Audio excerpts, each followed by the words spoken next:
familinya Phasiolidae, Parambistomatidae, Canonicocoelidae, dan Schistosomatidae.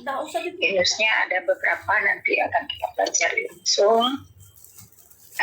Lihat dari morfologi dari Bratelmintes, yaitu filum tadi Dermatoda, itu tubuhnya pipih seperti daun ya. Anda sudah mempelajari Hestoda yang pipih panjang ya, pipih pita. Sekarang Dermatoda pipih daun, berarti pendek ya daun begitu. Untuk rongga badannya, dia punya rongga badan, kemudian saluran cernanya juga ada kelihatan gitu. Nah ini kemudian jenis kelamin, dia adalah hermafrodit sama dengan Cestoda ya, termasuk yang hermafrodit berarti di dalam tubuhnya itu ada testis dan juga ada ovariumnya ya. Kemudian alat penghisapnya yaitu ada oral sucker dan ventral sucker ya. Nanti itu yang akan sebagai dasar identifikasi untuk oralnya letaknya di mana, ventralnya di mana. Nah, itu yang membedakan dari beberapa genusnya. Kemudian melihat ciri-ciri secara umum untuk cacing daun itu bentuk pipi dorsoventral ya, pipi begitu. Pipi atas bawah ya seperti daun, seperti yang Anda bisa lihat. Kemudian dia hermafrodit, kecuali schistosoma itu ada jantan, ada betina. Tetapi dia masih tetap sama-sama begitu. Cacingnya terus sama-sama begitu. Kemudian mempunyai alat penghisap namanya oral sucker dan ventral sucker. Kemudian kulit atau tegumen ini terdiri atas kutikula yang halus sebagai pelindung tubuhnya. Kemudian siklus hidupnya memerlukan hospes intermediate. Ini harus ini ada hospes intermediate karena dia tidak bisa secara langsung ya. Kemudian ada ordodigenia. Digenia itu maksudnya dia perlu host intermediate biasanya. Nah, kalau lihat dari siklus secara umum pada hospes itu kan ada terinfeksi cacing, kemudian hospes itu mengeluarkan telur, kemudian telur itu dia akan sangat memerlukan air ya, sehingga dia bisa menetas menjadi miracidium. Miracidium ini di air banyaknya, kemudian miracidium akan mencari hospes intermediate. Dalam hal ini yang di air itu biasanya siput ya, akan di dalam tubuh siput akan menjadi sporokista menjadi redia serkaria ini akan keluar dari tubuh siput atau kos intermediarnya karena dia bisa bergerak ya, yang mempunyai ekor begitu. Nah ini akan mencari tempat dia di rumput-rumput itu mengkista ya, namanya metaserkaria. Nah untuk hospes terinfeksi karena dia memakan rumput yang mengandung metaserkaria ya, atau hijauan air itu. Nah seperti ini kalau kita lihat secara skema ya, ini oral suckernya, di sini ventral suckernya. Ini kalau di Phasiola ya di sini. Kalau Parampis ya di ujung. Jadi nanti akan kita lihat. Sekarang skema adalah begini, isinya adalah ini testis yang di sini ya, di sini. Testis, kemudian ada pasa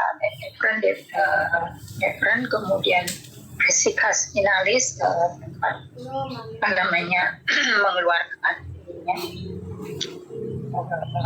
sperma itu, kemudian genital for tempat keluarnya, kemudian ada ovarium. Nah ini ovariumnya, di sini juga tempatnya kalau di tubuh cacingnya. Kemudian ada vitelline gland atau glandula vitelline di sini, di pinggir sini, 9 ya ini. Kemudian ada ootipe yaitu telur itu, kemudian terusnya di situ akan terjadi fertilisasi, itu nanti akan keluar telur begitu. Telur itu di uterus tempatnya nanti Setelah dia masak akan keluar dari cacing, ada di feses begitu, kemudian akan keluar di lingkungan luar. Nah, seperti yang tadi.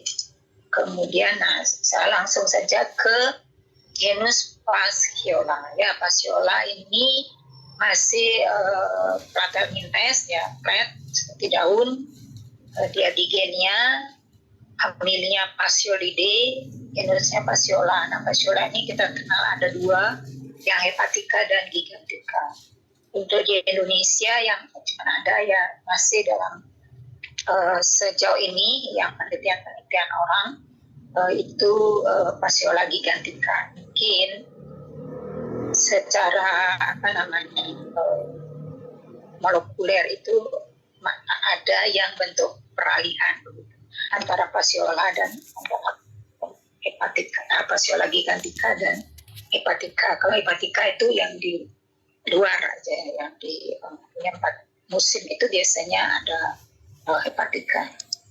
Lanjut, kalau kita lihat morfologinya, warnanya coklat keabuan begitu, kemudian bentuk tubuhnya daun, pipih lebar, dengan bahu yang lebar. Kalau Hepatica, kalau Gigantica langsing gitu ya, tidak ada bahunya yang lebar gitu.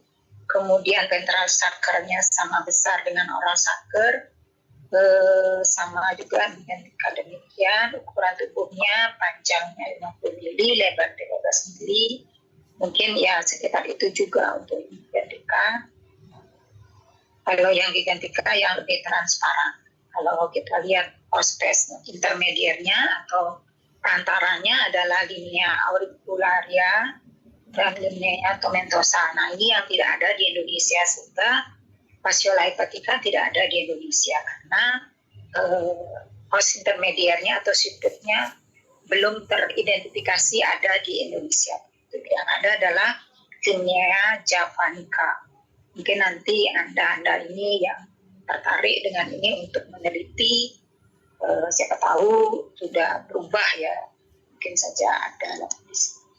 Kemudian kita lihat di mana sih lokasi atau predileksi dari Fasciola ini ada di hati dan juga ada di saluran empedu. Nah, ini kebetulan di saluran empedu atau pembuluh empedu ini. Nah, ini cacingnya ya, yang menempel seperti ini, di mana hostnya adalah sapi, domba, kambing, dan ruminansia lain. Ruminansia ya. Kemudian, nah ini telurnya, dia mempunyai operculum. Nah, nanti akan Miracidium itu akan keluar dari sini karena ini bisa terbuka, gitu ya, kayak apa namanya, ada penutupnya ini bisa terbuka. Kita lihat, nah ini terbuka operculumnya, ini Miracidiumnya keluar ke lingkungan yang berair. Biasanya di air dia akan berenang begitu untuk mencari siput-siput yang ada di air. Nah, kalau kita lihat siklusnya secara ini, ilustrasi, ya ini telur ya, sapi yang terinfeksi mengeluarkan telur Fasciola yang ada di tanah atau di rumputan yang dekat dengan air, nanti akan menetas dalam 8-12 minggu ya, ini lama ini. Telurnya ini menetas, kemudian Miracidium itu berenang dalam air akan mencari siput. Siput ini di mana tempatnya dia untuk ini, kan ada cangkangnya ini, enggak di situ dia akan masuknya. Dia masuk dari bawah, kan ini kan lunak, ini bagian yang lunak, di sini ada bagian yang lunak di balik ini, dan di situ dia masuk. Di dalam tubuh siputnya akan mengalami perkembangan menjadi serkaria. Setelah menjadi serkaria, dia akan keluar dari siput, dia berenang lagi di dalam air, kemudian mencari rerumputan. Ya, rerumputan di sini dia akan menempel di rumput, mengkista di situ menjadi metaserkaria. Nanti sapinya merumput. Kalau pas ada rumput yang tercemar oleh atau ditempel di metaserkaria, makanya sapi tersebut bisa terinfeksi oleh Fasciola. Nah, selanjutnya ini adalah Parampistomum. Parampistomum ini juga termasuk ke dalam Plathelminthes trematoda, yaitu dia tetap di gennya memerlukan ini dua. Kemudian familinya Parampistomatidae, genusnya Parampistomum. Nah, kalau salah bentuknya seperti ini, pada ujungnya ada oral sucker. Nah, ini ventral suckernya tempatnya di ujung bawah ya. Oralnya di atas, ventral di sini masih tetap sama, ada penyerpipelin dan juga alat-alat reproduksinya di sini, juga pencernaan ya. Nanti pengeluarannya adalah lewat sini, lewat ventral sucker. Lanjut, ini telurnya ya sama ya, sangat mirip dengan fasciola, mungkin sedikit lebih panjang begitu, dan juga lebih dindingnya lebih tebal kalau tidak salah untuk ini, dan warnanya juga ya warnanya agak kebiruan begitu. Nah, kalau kita lihat bentuk Parampistomum itu adalah bentuk konus, bisa bayangkan konus kayak tabung begitu, tapi agak melengkung ya, agak melengkung, cekung di ventralnya. Nah, cekung di ventral. Nah, warna tubuhnya merah muda, oral suckernya kecil, sedang ventral suckernya besar. Subterminal ya, letak ventral suckernya. Telurnya sama, mempunyai operculum, panjang cacing sampai 13 mili ya. Coba kita lihat, nah seperti ini. Ini posisinya dia di predileksinya di mana? Di rumen dan retikulum. Nah ini begini posisi dari parampisnya. Coba lihat, nah ini cacingnya ya. Dia akan menancap di di mukosa dari rumen atau retikulum ya, seperti ini posisinya ya. Kemudian berarti ini ventralnya, oralnya di sini, ini ventral sucker. Nah, kalau kita lihat siklusnya saya kira sama. Yang beda itu siputnya saja ya, siputnya saja dia serkaria, kemudian nempel pada dinding, pada rumput, termakan oleh hostnya, dalam hal ini sapi, kambing, domba, itu yang disebutnya ruminat ya. Saya lanjut, tadi sudah trematoda,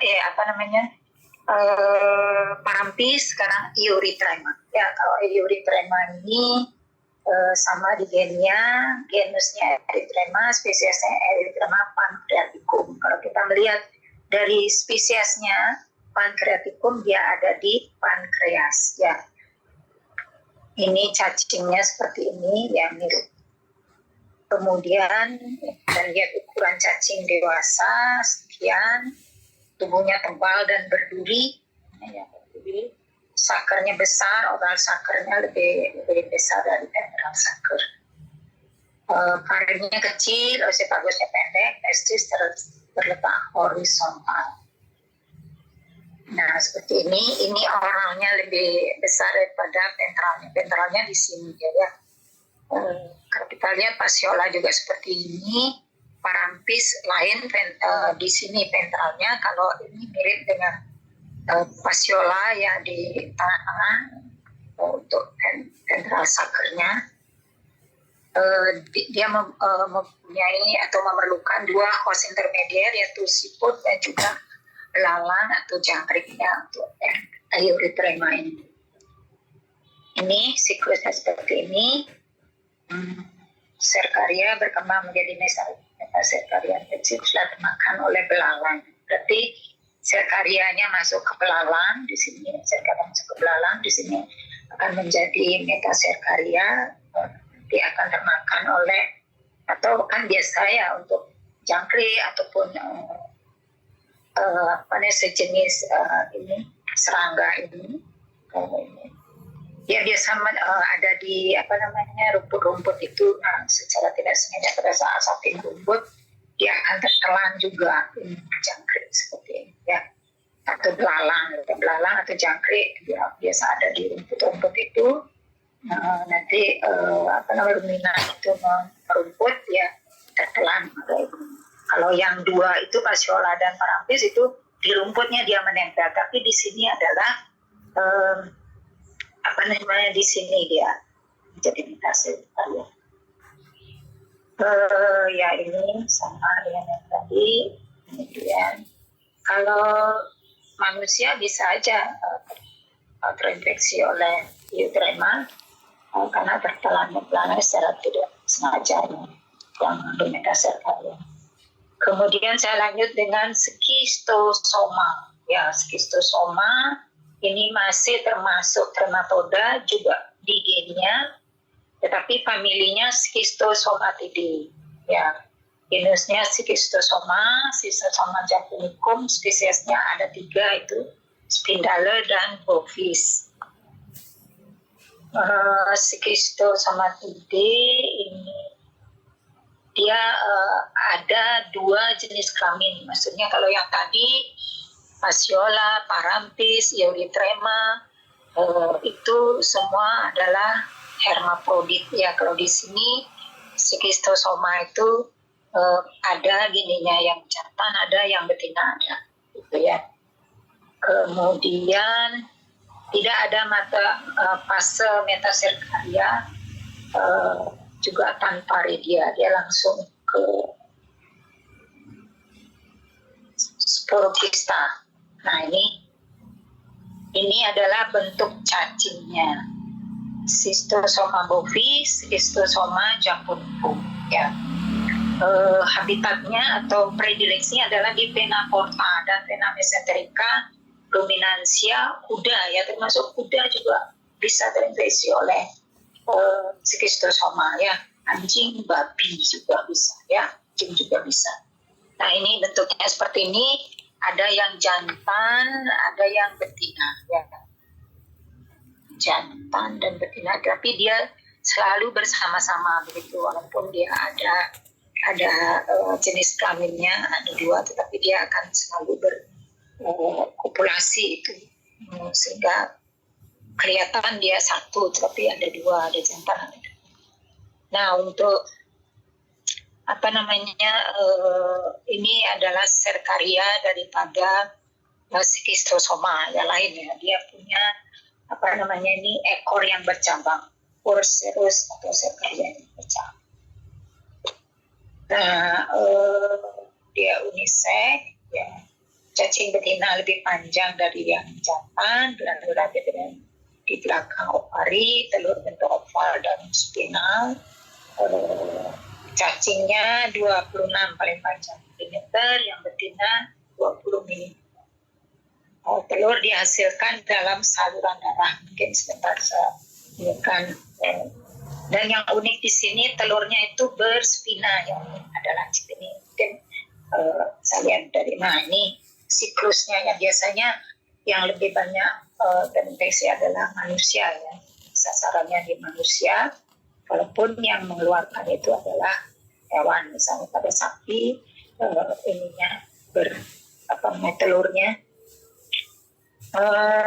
di mana dulu di satu. Nah ini telur ini kan cacing jantan betina, dia akan mengeluarkan telurnya. Kalau kita lihat bentuk telur yang Schistosoma mansoni, ini di sini spinanya. Kemudian Japonicum spinanya tidak kelihatan, mungkin di dalam spinanya. Kalau yang Schistosoma haematobium di sini ya, ujung ini. Ini dia agak menyamping ya. Tapi yang haematobium dia bisa ada di urin ya, dikeluarkan lewat urin. Ada hewan ya. Kemudian telur ini akan sama, ini menjadi merasidium, akan mencari siput ya, tergantung spesiesnya, siputnya bermacam-macam ini. Kemudian sporokista akan mengeluarkan redianya yang khas adalah bercabang, ekornya bercabang. Nah serkaria inilah yang akan masuk lewat kulit ini manusia ataupun mungkin kalau hewan juga, dia penetrasinya lewat kulit ya masuk, kemudian ke sirkulasi darah. Nah, dia akan menetap di vena mesenterica dan vena porta. Di situ dia bisa ada.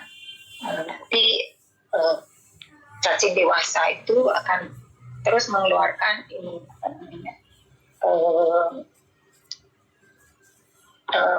namanya, itu cacing sel hadiahnya, bukan, cacing mudanya ini bersirkulasi, migrasi dan menetap di vena porta. Vena porta atau mesenterica, kalau mesenterica kan bisa langsung ke feses ya, telurnya di situ. Ini untuk mungkin Anda pernah dengar itu penyakit pada manusia yang akibat sistosoma ya, di Sungai Lindu itu ya, sistosomiasis itu pada manusia. Pernah ada kasus di Sungai Lindu di di Sulawesi kalau tidak salah ya, karena banyak ada ini terinfeksi oleh Serkaria untuk pada manusia, dan berarti dia bisa terinfeksi oleh schistosoma. Terus, nah seperti ini, members kulit bisa ke paru, ke sirkulasi darah, vena porta dan vena mesenterica, karena di sini dia berpredileksi. Saya lanjutkan ke echinostoma. Echinostoma ini juga sama ordonya di genia, Echinostoma-tidae, genusnya Echinostoma, Echinostoma revolutum. Ini morfologi cacingnya seperti ini ya. Cacingnya ini panjang begini, kemudian ada oral sucker dan ventral sucker. Ventral suckernya di sini dekat dari oral suckernya.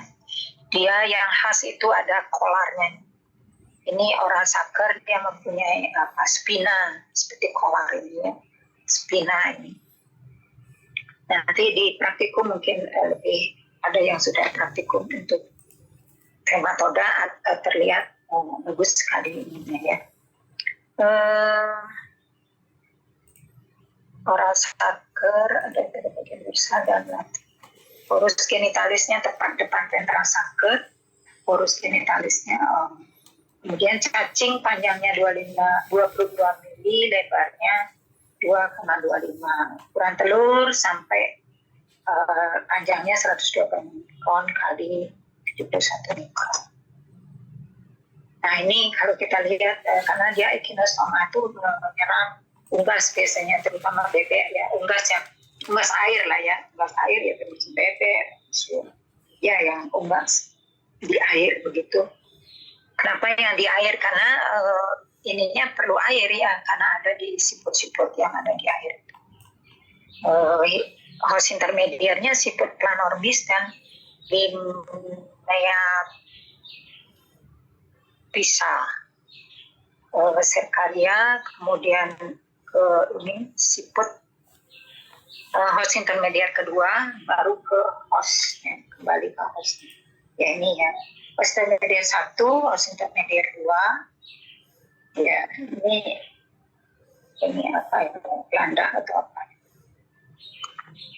ya, saya kira itu untuk sebentar ya. Echinostoma terakhir ya, berarti ada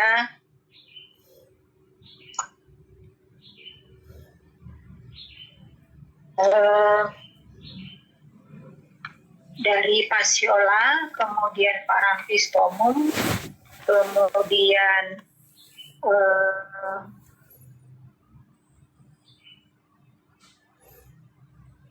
Erythrema ya, Erythrema, kemudian ada Schistosoma, Echinostoma. Ya, saya kira itu untuk trematoda. Sekian yang bisa saya berikan untuk ini. Mungkin ada pertanyaan.